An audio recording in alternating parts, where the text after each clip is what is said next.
Menurut Kepala Disdik Pali Kamriyadi, saat persiapan untuk menghadapi proses belajar tatap muka di sekolah-sekolah sedang dipersiapkan, terutama sarana prasarana.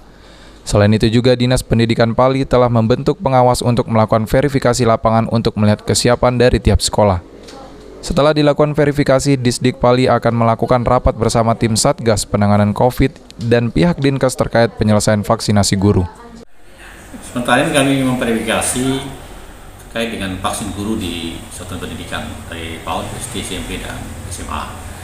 Hasil vaksinasi ini sebagai salah satu syarat kami untuk melaksanakan proses belajar tatap muka di lingkup satuan pendidikan wilayah Kabupaten Pali. Alhamdulillah bekerjasama antara Dinas Pendidikan dan Dinas Kesehatan, vaksinasi guru sudah terlaksana dengan baik.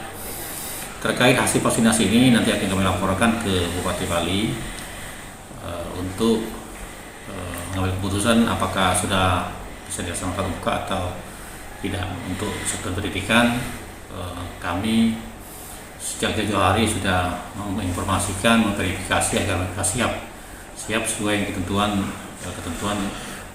peraturan kebijakan 4 Menteri, termasuk izin orang tua. Jadi salah satu yang mungkin jadi syarat utama apakah orang tua yang mengizinkan atau tidak proses tatap muka dilaksanakan di sekolah. Untuk persiapan ini Pak untuk ke sekolah-sekolah gimana Pak? Sekolah-sekolah, rata-rata sekolah-sekolah sudah siap semua.